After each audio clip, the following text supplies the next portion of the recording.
Unë jam gazetare, pastaj nën, grua, femër, bi. Sepse kur e zgjedh këtë profesion, ai nuk mbetet thjesht një punë, bëhet mënyra se si e sheti botën, edhe kur ajo botë është në konflikt. Unë jam Rezarta Delisula, tashmë prej 3 dekadash gazetare në një vend dhe në një rajon që ka jetuar më shumë ndarje se sa pajtime. Por nuk do të flas për historinë në vetvete. Ato janë shkruar dhe transmetuar nga unë dhe nga kolegët e mia.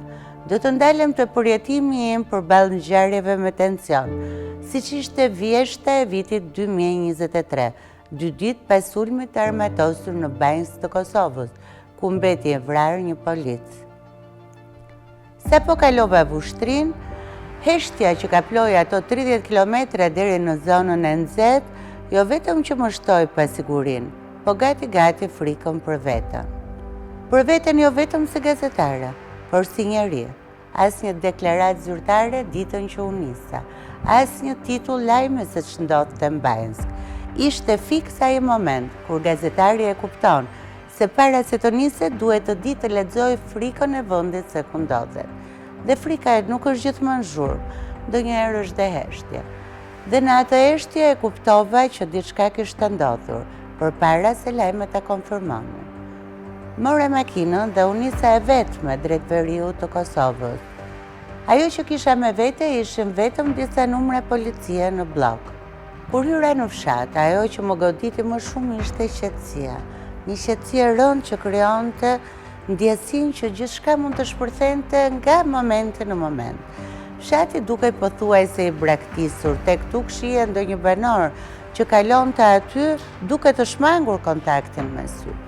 Kur i pyesi si jeni, përgjigjja ishte e shkurtër. Është e qetë, s'keme probleme. Por mënyra se si më evitonin, fliste më shumë. Në një konflikt e kupton se njerëzit nuk të tregojnë atë që dinë, tregojnë vetëm ai sa guxojnë. Vetëm 2-3 patrulla të forcave speciale të policisë kalonin në fshat, në manastirin në të cilin shenjat e plumbeve dalloheshin fare qartë. Janë ato momente kur profesioni dhe njeriu përplasen fort brenda teje. Duhet të dëgjosh, të dokumentosh, por edhe të kontrollosh emocionin që të mos bësh pjesë e dhimbjes, deri në atë pikë sa ta humbasësh kthjelltësinë profesionale. Mendova se isha përgatitur pas shumë vitesh për këtë profesion. E kisha marrë masat.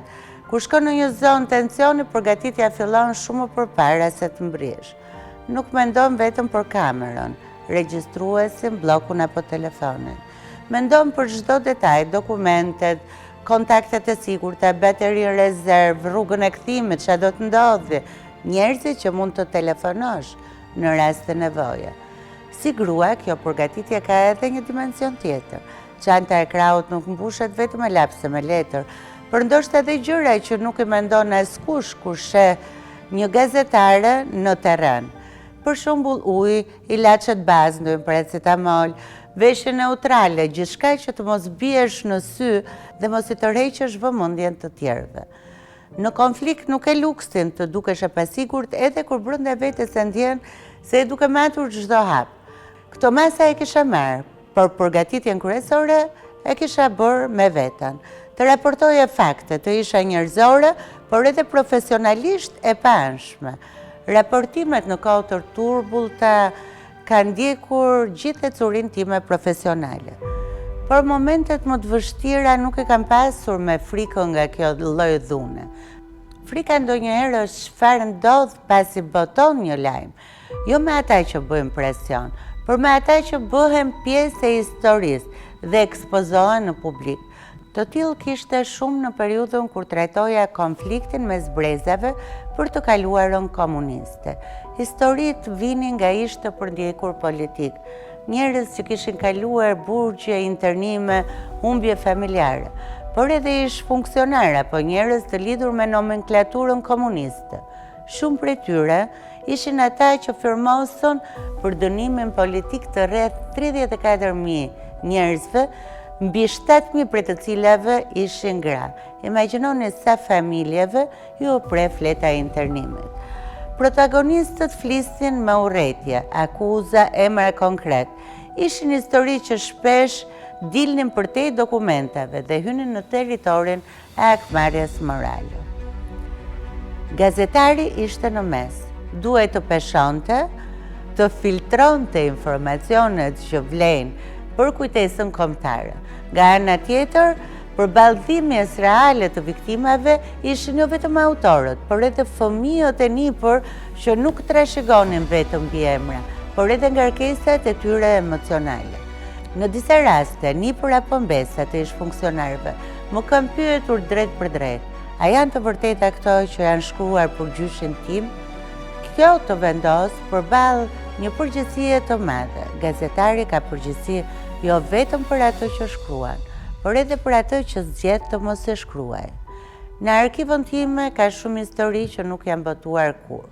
Jo sepse nuk ishin të vërteta, por sepse e vërteta, kur nuk shoqërohet me drejtësi, mund të kthehet në armë. Në një konflikt, shpesh janë gratë ato që të hapin derën. E kuptova këtë në Maqedoni, kur u ktheva në Strug. Në mbrëmje, pa kamera, pa blok shënimesh, filluan të flisnin. Jo për politik, jo për marrëveshje, po për frikën, mungesat, për burra që nuk ktheheshin në kohë, për fëmijët që rriteshin në ankth.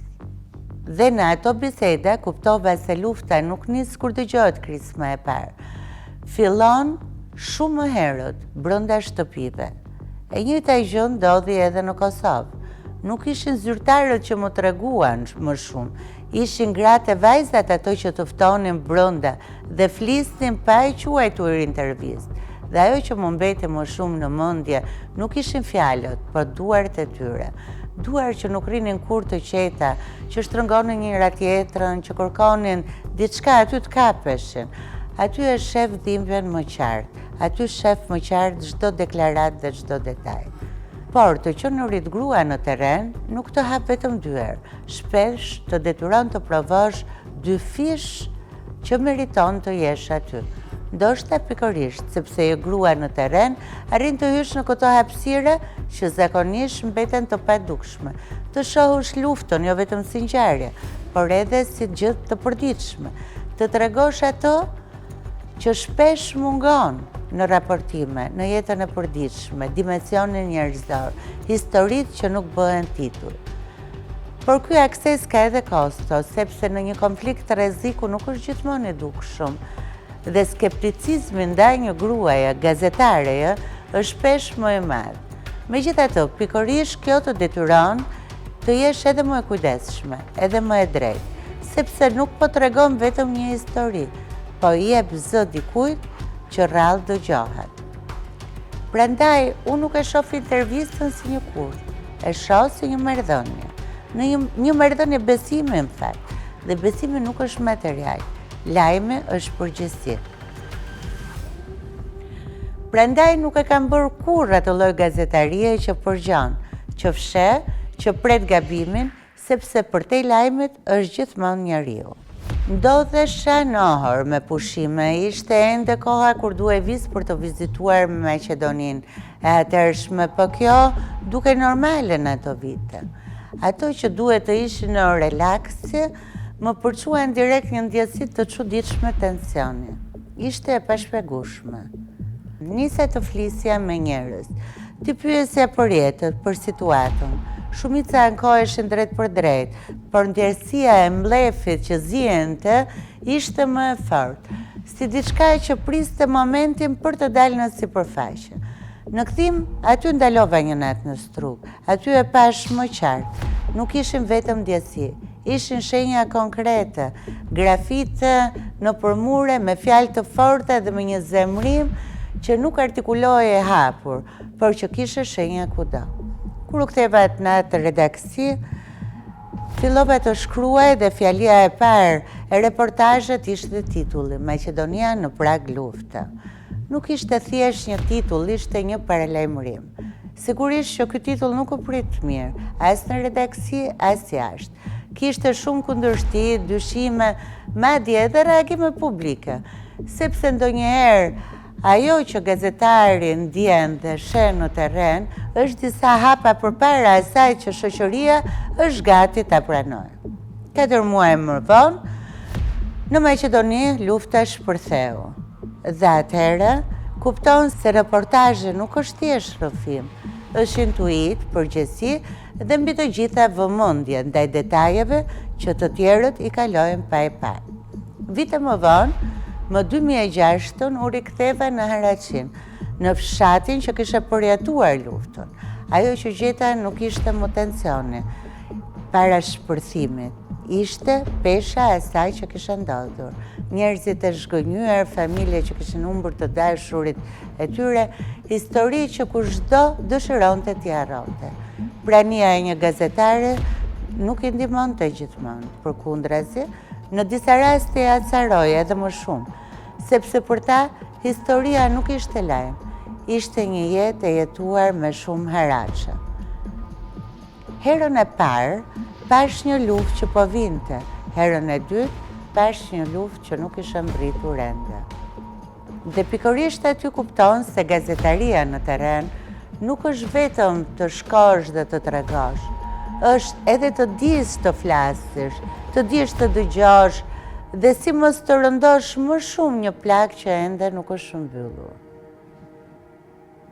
Sepse në fund, gazetari ka një detyrë, të kërkoj të vërtetën dhe ta thot atë, edhe kur dhëm, po kjo nuk mjafton, sepse çdo e vërtet prek një jetë.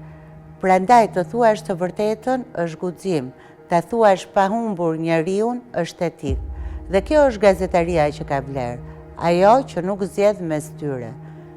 Sepse në vende si tonat, gazetaria nuk është vetëm për të treguar konfliktin, është edhe për të mos e lënë atë të trashëgohet.